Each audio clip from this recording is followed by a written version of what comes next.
Good morning. Welcome to coffee time సిప్పన్సీ. ఈరోజు coffee time సిప్పన్సీలో ప్రధాన వార్తా తెలుగు దినపత్రికల్లో వచ్చినటువంటి వార్తల గురించి మనం తెలుసుకున్నాం. జాతీయంగా, అంతర్జాతీయంగా, రాష్ట్ర స్థాయిలో, జిల్లా స్థాయిలో వచ్చినటువంటి వార్తల్ని రేఖామాత్రంగా పరిచయం చేసుకునే కార్యక్రమాన్ని చేద్దాం. సాక్షి దినపత్రికను చూస్తే వికసిత్ భారత్ను నిజం చేయండి అంటూ ప్రధాని మోడీ గారు చేసినటువంటి వ్యాఖ్యల్ని బ్యానర్ ఐటమ్గా వేయటం జరిగింది.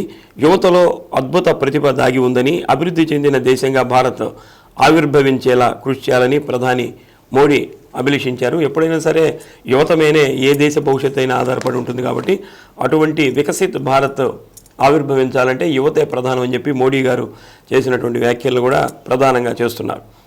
అవినీతికి దూరంగా ఉంచండి అని చెప్పి చైనా అధ్యక్షుడు జిన్షింగ్ చేసినటువంటి వ్యాఖ్యలను కూడా ఒకటేశారు. ఎక్కడైనా సరే అవినీతి రహితమైనటువంటి సమాజం ఉంటేనే అక్కడ అభివృద్ధి ఫలాలు సాధించవచ్చు. ఇది చైనా కూడా, అంటే చైనా కమ్యూనిస్టు దేశం అని చెబుతారు, అక్కడ కూడా అవినీతి జరుగుతున్నట్లుంది. కాబట్టి దేశ అధ్యక్షుడే అవినీతి రహితమైనటువంటి సమాజం కావాలని కోరినటువంటి వార్తని కూడా మనం చూస్తున్నాం. కాశ్మీర్లో ఉగ్రభూతం ఇంకా అరులు చాస్తూనే ఉంది. బారాముల్లా జిల్లాలోని పేరీ ప్రాంతంలో మసీదులో ప్రార్థన చేస్తూ ఉండగా మాజీ పోలీస్ అధికారిని ఉగ్రవాదులు హత్య చేసినటువంటి ఒక వార్త వచ్చింది. ఈ మసీదుల్లో, చర్చిల్లో, మందిరాల్లో పూజ చేసుకునే వాళ్ళని కాల్చి చంపడం అనేది దారుణమైనటువంటి అంశం. ఎందుకంటే వాళ్ళు భగవంతుడి ప్రార్థనకి వచ్చినటువంటి వాళ్ళు, చేతులు ఆయుధాలు ఏమీ లేకుండా భగవంతుడి ప్రార్థన కోసం వచ్చిన వాడిని చంపడం అనేది ఇది పైశాచికమైనటువంటి అంశం. ఉగ్రవాదులు కూడా ఇటువంటి మందిరాల్లో, మసీదుల్లో ఈ బాంబులు ఇలాంటివి పెట్టి పేల్చడం అనేది కూడా ఇది కిరాతకమైనటువంటి చర్య. దీన్ని కూడా మనందరం, సభ్య సమాజం అంతా కూడా ఖండించాల్సినటువంటి అవసరం ఉంది. ఆ పోలీస్ అధికారి ఎవరైనా కావచ్చు, ప్రార్థన చేసుకునేవాడిని ఈ విధంగా కాల్చడం అనేది చాలా నేరమైనటువంటి విషయం. ఉగ్రవాదులు కూడా దీన్ని ఒకసారి ఆలోచిస్తే మంచిదే. ఇక రాష్ట్ర స్థాయి వార్తలకు వస్తే పైత్యం దాటి పైశాచికం, జగనం మెచ్చిన జగన్ పాలనపై అసూయతో రగిలిపోతున్న రామోజీ అంటూ ఒక వార్తని వేశారు. అలానే వివక్ష లేని వ్యవస్థ, వైఎస్ఆర్ జిల్లా పులివెందుల నియోజకవర్గం సింహాద్రిపురంలో 2 కోట్లతో నిర్మించిన నూతన పోలీస్ స్టేషన్ని ప్రారంభించినప్పుడు జగన్మోహన్ రెడ్డి గారు చేసినటువంటి వ్యాఖ్యల్ని ఒక బ్యానర్ ఐటమ్గా కూడా వేయటం జరిగింది. ఆరోగ్యశ్రీ కార్డు మీ చేతిలో ఉంటే 25 లక్షల రూపాయల వైద్యం ఉచితం, 3257 ప్రొసీజర్లతో 25 లక్షల వరకు వైద్యం ఉచితం అన్నటువంటి ఒక ఐటమ్ను కూడా వేశారు. బాల కార్మికుల్ని బడిలోకి చేర్చేటటువంటి బాధ్యతను కూడా రాష్ట్ర ప్రభుత్వం మళ్ళీ ఒక ప్రత్యేకమైనటువంటి టీముని ఏర్పాటు చేసి తీసుకుంది. దీనికి వల్ల విద్యార్థులు, కార్మికులు, బాల కార్మికులు ఎవరైతే ఉన్నారో వాళ్ళు బడిబాట పట్టినటువంటి ఒక వార్తను కూడా మనం చూస్తూ ఉన్నాం. ఇంకా అందరికీ ముఖ్యమైనటువంటి వార్త ఏమిటంటే పండగ సీజన్ వచ్చేసింది. ఈరోజు క్రిస్టమస్, రేపు 1వ తేదీ జనవరి 1, 15వ తేదీ సంక్రాంతి పండుగ. ఈ పండుగలను దృష్టిలో పెట్టుకొని మనకి సోషల్ మీడియాలో అనేక రకాలైనటువంటి సైబర్ నేరగాళ్ళు కొత్త అవతారం ఎత్తుతున్నారు. క్రిస్మస్ నూతన సంవత్సర వేడుకల టార్గెట్గా సైబర్ నేరగాళ్ళు కొత్త ఎత్తులు అన్నటువంటి ఒక వార్తను వేశారు. బ్యాంకు ఖాతా వివరాలు చెప్పొద్దు, ఓటీపీలు చెప్పొద్దని పోలీసులు విన్నవిస్తున్నారు. మీకోసం సర్ప్రైజ్ గిఫ్ట్లు అని చెప్పి మనకి ఒక మెసేజ్ పంపించడం, ఆ మెసేజ్ మీకు అందాలంటే ఓటీపీ ద్వారా మీ బ్యాంకు వివరాలు ఎన్ని చెప్పమని అడగటం, ఇవన్నీ చేస్తున్నారు. బ్యాంక్ ఖాతాల్లో నుంచి మన నగదు వాళ్ళు దొంగతనం చేసేదానికి అవకాశం ఉంటుంది. కాబట్టి ఎవరు ఇటువంటి మెసేజ్లు నమ్మొద్దని చెప్పి సాక్షిలో ఒక ప్రధానమైనటువంటి వార్త వేశారు. ఇక ఆంధ్రజ్యోతి దినపత్రికని చూసుకుంటే ప్రైవేట్ ఆస్తులపైన పడుతున్నారు, ఇక జనం ఆస్తులకు రక్షణ ఉండదు. చంద్రబాబు నాయుడు గారు విశాఖలో చేసినటువంటి వ్యాఖ్యల్ని ఒక బ్యానర్ ఐటమ్గా వేశారు. అలానే లోకేష్కు షర్మిల క్రిస్మస్ గిఫ్ట్ అన్నటువంటి ఒక వార్తను కూడా మనం ప్రధానంగా చూడవచ్చు.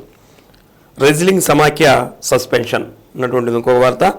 ఇంకొక ప్రధానమైనటువంటి వార్త ఏమిటంటే రామ మందిరమే ప్రచార అస్త్రం, రాబోయేటటువంటి బీజేపీ ఎన్నికల అస్త్రం రామ మందిర నిర్మాణాన్నే ప్రచారాస్త్రంగా చేసుకున్నట్లు ఒక వార్తను వేశారు. ఇక ఈనాడు దినపత్రికను మనం చూస్తే అభివృద్ధికి పులివెందుల నిదర్శనం, జగన్మోహన్ రెడ్డి గారి వ్యాఖ్యల్ని ప్రధాన ఐటమ్గా వేయడం జరిగింది. పారదర్శక ఓటర్ల జాబితా, ఎన్నికల సంఘం విధి పారదర్శకంగా ఓటర్ల జాబితాను నిర్ణయించడం అనేది. ఆయన మాంచి వసూలు రాజా, కమిషన్లు, కలెక్షన్లకు ప్రైవేటు సైన్యం ఏర్పాటు చేసుకున్నారని బాపట్ల జిల్లాలో ఓ ముఖ్య నేత ఇష్టారాజ్యం అన్నటువంటి ఒక వార్తను కూడా ఈనాడు దినపత్రికలో చూస్తున్నాం. ఇక జిల్లా స్థాయి వార్తలు కనుక చూస్తే ఈరోజు క్రిస్టమస్ అంటే ప్రపంచవ్యాప్తంగా జరుపుకునేటటువంటి పండుగ.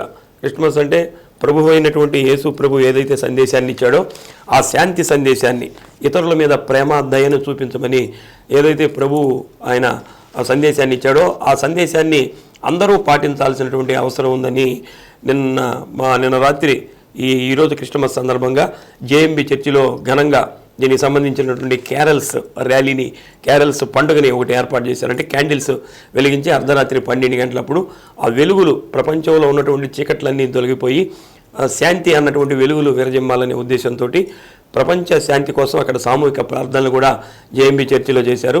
ఈ కార్యక్రమంలో ఎంపీ మాగుంట శ్రీనివాసులు రెడ్డి గారు ప్రతి సంవత్సరం కూడా ఈ కార్యక్రమంలో వారు పాల్గొంటారు. ఎక్కడున్నా సరే ఈ కార్యక్రమంలో పాల్గొనడానికి వారు వస్తారు. నిన్న కూడా ఈ కార్యక్రమంలో పాల్గొని అక్కడ ఏర్పాటు చేసినటువంటి కేక్ని వారు యువ నేత బాలినేని ప్రణీత్ రెడ్డి గారు వీరిద్దరూ ఈ కేక్ని కట్ చేసి క్రిస్టియన్ సోదరి మండలందరూ కూడా క్రిస్మస్ శుభాకాంక్షలు తెలియజేయడం జరిగింది. అలానే మన సత్య న్యూస్ తరపున కూడా క్రిస్టియన్ సోదరి మండలందరూ కూడా సత్య న్యూస్ తరపున వారికి కూడా క్రిస్మస్ శుభాకాంక్షలు తెలియజేస్తున్నాం. అలానే నగరంలో ఉన్నటువంటి ప్రముఖులందరూ కూడా ఈ క్రిస్మస్ సందర్భంగా ఈ క్రిస్టియన్ సోదరి మండలి కూడా వారు శుభాకాంక్షలు తెలిపారు. ఒంగోలు శాసనసభ్యులు బాలినేని శ్రీనివాసరెడ్డి గారు, ఎంపీ మాగుంట శ్రీనివాసులరెడ్డి గారు, అలానే జడ్పీ చైర్పర్సన్ బూచేపల్లి వెంకయ్యమ్మ గారు, రాష్ట్ర మంత్రివర్యులు ఆదిమూలపు సురేష్ గారు, జిల్లా మంత్రి మేరుగు నాగార్జున గారు, నగర మేయర్ గంగాడ సుజాత గారు, ఓడా చైర్పర్సన్ సింగరాజు మీనా కుమారి గారు, ఇలా మనకి లోకల్లో ఉన్నటువంటి నాయకులు అందరూ కూడా ప్రజలందరికీ క్రిస్టమస్ శుభాకాంక్షలు తెలియజేసి ప్రభువు యొక్క సందేశం దయా కరుణ అన్నటువంటిది ఏదైతే ఉందో అది అందరూ అలవర్చుకోవాలని కూడా ఆకాంక్షించినటువంటి ఒక వార్తను మనం చూస్తున్నాం. సోమవారం అంటే మన గ్రీవెన్స్. ఈరోజు క్రిస్టమస్ కాబట్టి జిల్లా పోలీసు కార్యాలయంలో ఏర్పాటు చేసినటువంటి ఈ గ్రీవెన్స్ని రద్దు చేస్తున్నట్లు జిల్లా ఎస్పీ గారు కూడా ప్రకటించడం జరిగింది. కాబట్టి ఈరోజు జిల్లా ఎస్పీ ఆఫీసులో ఉండేటువంటి ఆ గ్రీవెన్స్ ఉండదు. అంటే ప్రభుత్వాలకి ఎడిదిరిగి సెలవు కాబట్టి ఈరోజు సెలవు కాబట్టి ప్రకాశం భవన్లో ఉండేటటువంటి గ్రీవెన్స్ ఉండదు. కానీ పోలీస్ డిపార్ట్మెంట్ ఏమిటంటే 20/7 పనిచేస్తూ ఉంటుంది కాబట్టి ఈరోజు ఉంటుందనుకొని ఎవరైనా వస్తారేమో ఉద్దేశంతో ఈరోజు పోలీస్ గ్రీవెన్స్ రద్దు చేస్తున్నట్టు జిల్లా ఎస్పీ గారు ఒక ప్రకటనలో తెలియజేశారు.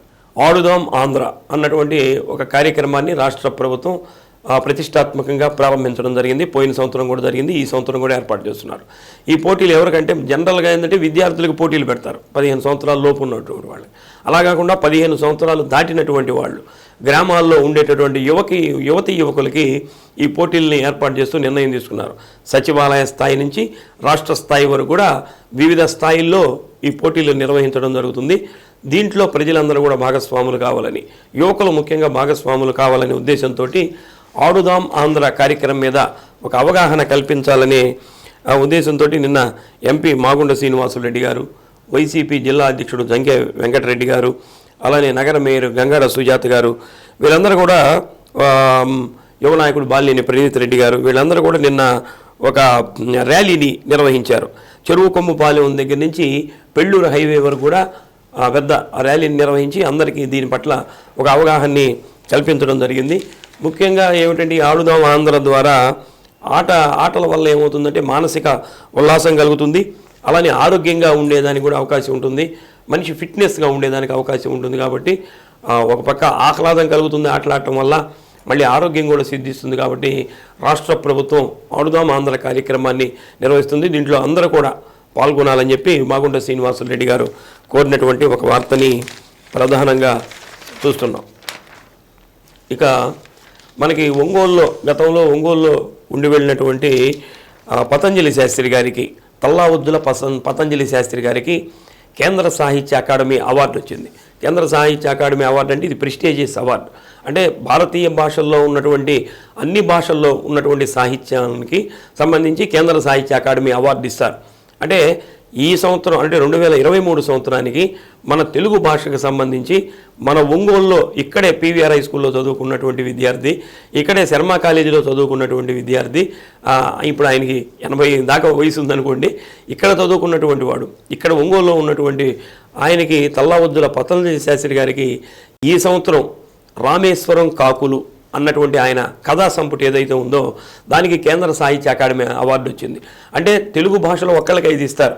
అది పతంజలి శాస్త్రి గారికి రావడం, వారు ఒంగోలులో కొంతకాలం ఇక్కడ బాల్యం అంతా ఇక్కడ గడపటం, ఇక్కడే ఆయన రచనా వ్యాసంగాన్ని ప్రారంభించడం అనేది ఈ ఒంగోలుకి దక్కినటువంటి మరొక గౌరవంగా కూడా మనం భావించవచ్చు.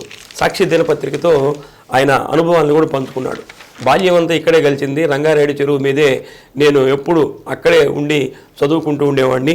ఇప్పటికి నేను హైదరాబాదులో స్థిరపడినా సరే ఆ బాల్యం నన్ను వెంటాడుతూనే ఉంది అన్నటువంటి ఆయన విషయం చెప్పడం జరిగింది. వీళ్ళ విద్యాపతి మాస్టర్ గారు అంటే అందరికీ తెలుసు, శర్మ కాలేజీలో. ఆ విద్యాపతి మాస్టర్ గారు ఈయన సోదరుడే.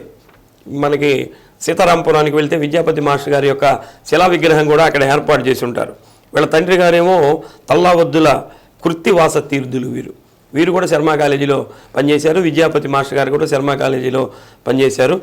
ఏదేమైనా సరే ఒంగోలులో ప్రస్తుతం నేను లేకపోయినా సరే ఒంగోలులో ఉన్నటువంటి ఆ జ్ఞాపకాలు ఏవైతే ఉన్నాయో తను ఇప్పటికి కూడా వెంటాడుతూనే ఉన్నాయి అన్నటువంటి అనుభవాన్ని తల్లావద్దుల పతంజలి శాస్త్రి గారు పంచుకోవడం జరిగింది.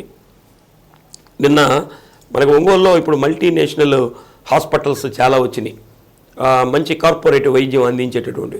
దీంట్లో ఉపాస హాస్పిటల్ కూడా రైల్వే స్టేషన్ రోడ్లో రాంబాబు హాస్పిటల్ అంటాం కదా, దాంట్లో ఏర్పాటు చేయడం జరిగింది. వారు ప్రత్యేకంగా కార్డియాక్ డిపార్ట్మెంట్ని ఒకటి ఏర్పాటు చేయాలనే ఉద్దేశంతో సంతపేటలో ఉన్నటువంటి రాజమ్మ హాస్పిటల్ అందరికీ తెలిసిందే. ఆ రాజమ్మ హాస్పిటల్లో ఉపాస్ కార్డియాక్ సెంటర్ అని చెప్పి దాన్ని ఏర్పాటు చేశారు. ఎందుకు ప్రత్యేకంగా ఏర్పాటు చేశారంటే తక్కువ ఖర్చుతోటి ఇప్పుడు అందరికీ హార్ట్కు సంబంధించినటువంటి సమస్యలు వస్తున్నాయి. దానికి ప్రత్యేకమైనటువంటి విభాగం ఏర్పాటు చేసి తక్కువ ఖర్చుతోటి నాణ్యమైన వైద్యం అందించాలనే దృక్పథంతో అక్కడ ఏర్పాటు చేసినట్లు హాస్పిటల్కి సంబంధించినటువంటి వైద్యులు డైరెక్టర్స్ ఉమాపతి చౌదరి, ప్రకాష్ చవల, అనిల్ కుమార్ గారు, అనపర్తి శ్రీనివాసరావు గారు వారు ఏర్పాటు చేయడం జరిగింది. వారు ఏదైతే లక్ష్యంతో ఏర్పాటు చేశారో ఇది మంచి లక్ష్యం అని చెప్పి నిన్న ఎంపీ మాగుంట శ్రీనివాసరెడ్డి గారు దాన్ని హాస్పిటల్ కార్డియాక్ సెంటర్ ఉపాస్ కార్డియాక్ సెంటర్ని ప్రారంభించారు. వారు కూడా ఏదైతే లక్ష్యంతో తక్కువ ఖర్చుతోటి నాణ్యమైనటువంటి హార్ట్కు సంబంధించిన వైద్యం అందించాలనుకున్నారో వారిని అభినందిస్తున్నాను. కాబట్టి ఈ మంచి సేవలు అందించాలని చెప్పి నిన్న ప్రారంభోత్సవం సందర్భంగా ఎంపీ మాగుంట శ్రీనివాసరెడ్డి గారు కూడా ఆకాంక్షించినటువంటి వార్తను చూస్తున్నాం. మనకి పండగలు వచ్చినంటే రోడ్డు ప్రమాదాలు పెరుగుతాయి. పండగ అంటే మనం ఆనందంగా జరుపుకోవాల్సినటువంటి పండగ. కాబట్టి ఇప్పుడు ఏం జరుగుతుందంటే అందరూ షాపింగ్ చేసుకునే వాళ్ళందరూ కూడా బజారుకి రావటం, కార్లు వెహికల్స్ తోటి వాళ్ళందరూ రావటం, ట్రాఫిక్ రద్దీగా ఉండటం, ఈ యువకులు వీళ్ళందరూ కూడా ఈ పండగ సంబరాల్లో స్పీడ్గా వెళ్ళటం, ఈ పండగ ఏమవుతుందంటే విషాదానికి దారితీస్తుంది. కాబట్టి పండగలు ఆనందంగా సంతోషంగా జరుపుకోవాలి, కానీ ఇట్లాంటి విషాదంతో ముగియకూడదని చెప్పి ఆ DTC మనకి రవాణా శాఖ డిప్యూటీ కమిషనర్ గారు సుశీల గారు కోరుతున్నారు. ఈరోజు చూస్తే మనకి క్రిస్టమస్ రేపు 1వ తేదీ జనవరి 1 అంటే జనవరి 31వ తేదీ అందరూ నైటు పండగలు చేసుకుంటారు. వీళ్ళందరూ కూడా డ్రంక్ అండ్ డ్రైవ్ చేసేవాళ్ళు కూడా చాలామంది ఉంటారు. వాళ్ళ పిల్లలకి ఏదైనా జరిగిందనుకోండి తల్లిదండ్రులు చాలా ఇబ్బంది పడేదానికి అవకాశం ఉంటుంది. అలానే మనకి సంక్రాంతి 3 రోజుల పండుగ. ఈ పండుగలకు కూడా ఎక్కువ మంది వేరే ప్రాంతాల నుంచి ఇక్కడికి రావటం, దాంతో సమాజంలో రోడ్లన్నీ కూడా బాగా రద్దీగా ఉంటాయి. కాబట్టి అందరూ కూడా మన పండగని సంతోషంగా జరుపుకోవాలంటే ప్రమాదాలను నియంత్రించాల్సినటువంటి అవసరం ఉంది. కాబట్టి ముఖ్యంగా యువత దీని పట్ల ఆలోచన చేసి చాలా జాగ్రత్తలు పాటించాలి అన్నటువంటి విషయాన్ని, ప్రమాదాలకు దూరంగా ఉంటేనే సంతోషంగా జీవిస్తామని చెప్పి సుశీల గారు మంచి సందేశాన్ని వార్త ద్వారా పంపించారు. చక్కగా అందరూ దీన్ని పాటించడం కూడా మంచిది. ఎందుకంటే ప్రమాదాలకు దూరంగా ఉంటే పండగని మనం ఆనందంగా చేసుకునేదానికి అవకాశం ఉంటుంది. అలానే మనకి ఆంధ్రకేసరి యూనివర్సిటీ గత సంవత్సరం ప్రారంభిస్తే మొట్టమొదటి బ్యాచ్కి పరీక్షలు కూడా జరుగుతున్నాయి. అంటే దిగ్విజయంగా ఒక సంవత్సరం కాలం పూర్తయింది. అయితే ఈ సంవత్సరం కూడా మళ్ళీ అడ్మిషన్లు ప్రారంభిస్తున్నారు. కొన్ని అడ్మిషన్లు జరిగినాయి, కానీ కొన్ని ఖాళీలు ఉన్నాయట. ఈ ఖాళీలు ఉన్నటువంటి ఏవైతే సబ్జెక్ట్స్ ఉన్నాయో దానికి స్పాట్ అడ్మిషన్ కూడా ఏర్పాటు చేశారు. దీనికి 27 నుంచి స్పాట్ అడ్మిషన్లు చేసేందుకు రేపు ఎల్లుండి నుంచి ఒక ప్రణాళికను కూడా రూపొందించారు. ఈ అడ్మిషన్ డైరెక్టర్ సోమశేఖర్ గారు తెలియజేశారు. MBA కోర్సుల్లో కొన్ని పోస్టులు సీట్లు ఖాళీగా ఉన్నాయట. ICET 2023 అర్హత సాధించినటువంటి వాళ్ళు దీన్ని ఇక్కడికి వచ్చి వీళ్ళు స్పాట్ అడ్మిషన్ పొందేదానికి అవకాశం ఉంటుందని చెప్తున్నారు. అలానే PG కోర్సులో కూడా కొన్ని ఖాళీలు ఉన్నాయట. వాళ్ళు కూడా 27-28 తేదీల్లో ఈ ఒరిజినల్ సర్టిఫికేట్స్ తీసుకొని వస్తే వెంటనే స్పాట్ అడ్మిషన్ చేసుకునే దానికి అవకాశం ఉంది. అలానే పీజీ సెల్ఫ్ సపోర్ట్ కోర్సులు అని చెప్పి ఈ మధ్యకాలంలో ప్రవేశపెట్టారు. సపోర్ట్ కోర్సులు అంటే మనకి ఏదైతే వృత్తి విద్యా కోర్సులు ఉంటాయో, ఏదైతే మనం సపరేట్గా సాఫ్ట్వేర్ లాంటివి అలాంటివి నేర్చుకోవాలనుకుంటామో దానికి పీజీతో పాటు సెల్ఫ్ సపోర్ట్ కోర్సులు అని చెప్పి కొత్తవి కూడా ప్రవేశపెట్టారు. దానికి సంబంధించి కూడా 28-29 తేదీల్లో ఈ స్పాట్ అడ్మిషన్లు ఏర్పాటు చేసినట్లు తెలియజేస్తున్నారు. కాబట్టి ఒకసారి ఆంధ్రకేసరి యూనివర్సిటీ పీజీ సెంటర్కి వెళ్తే వివరాలన్నీ తెలియజేస్తారు. స్పాట్ అడ్మిషన్ చేరాలనుకున్న వాళ్ళు చేరవచ్చు. ఈరోజు పోతుల చెంచయ్య గారు అంటే మనకి జిల్లాలో ఉన్నటువంటి పెద్ద నాయకుల్లో, అంటే ఆనాటి తరం నాయకుల్లో పోతుల చెంచయ్య గారు కూడా ఒకరు. వారికి సంబంధించినటువంటి 27వ వర్ధంతి కార్యక్రమం ఈరోజు. పోతుల చెంచయ్య గారికి 27వ వర్ధంతి సందర్భంగా మనం కూడా వారికి సత్యం న్యూస్ తరపున నివాళులు అర్పిద్దాం. ఎందుకంటే వీరు కూడా జడ్పీ చైర్పర్సన్గా పనిచేసినటువంటి వ్యక్తి. అంటే ఈ నాయకులు ఉన్న కాలంలో జిల్లా అభివృద్ధి కోసం విశేషంగా కృషి చేసినటువంటి నాయకులు రొండా నారపరెడ్డి గారు, వీరు ఇంకా కొంతమంది ప్రముఖులు, బాలినేని వెంకటేశ్వర రెడ్డి గారు, ఇట్లా పెద్ద పెద్ద వాళ్ళందరూ కూడా ఈ జిల్లా అభివృద్ధిలో భాగస్వాములైనటువంటి వాళ్ళు. వీరి వర్ధంతి కార్యక్రమాన్ని ఈరోజు టంగుటూరులో చేస్తున్నారు. ఈ వర్ధంతి కార్యక్రమం సందర్భంగా ఎంపీ మాగుంట శ్రీనివాసరెడ్డి గారు కూడా వెళ్ళి అక్కడ నివాళులు అర్పించే కార్యక్రమం కూడా జరుగుతుంది. కాబట్టి వర్ధంతి కార్యక్రమంలో అందరూ పాల్గొనాలని చెప్పి వాళ్ళు కూడా ఆహ్వానిస్తున్నారు. ఇది ఈరోజు కాఫీ టైమ్ సిప్ అండ్ సీలో ఉన్నటువంటి ప్రధానమైనటువంటి వార్తలు.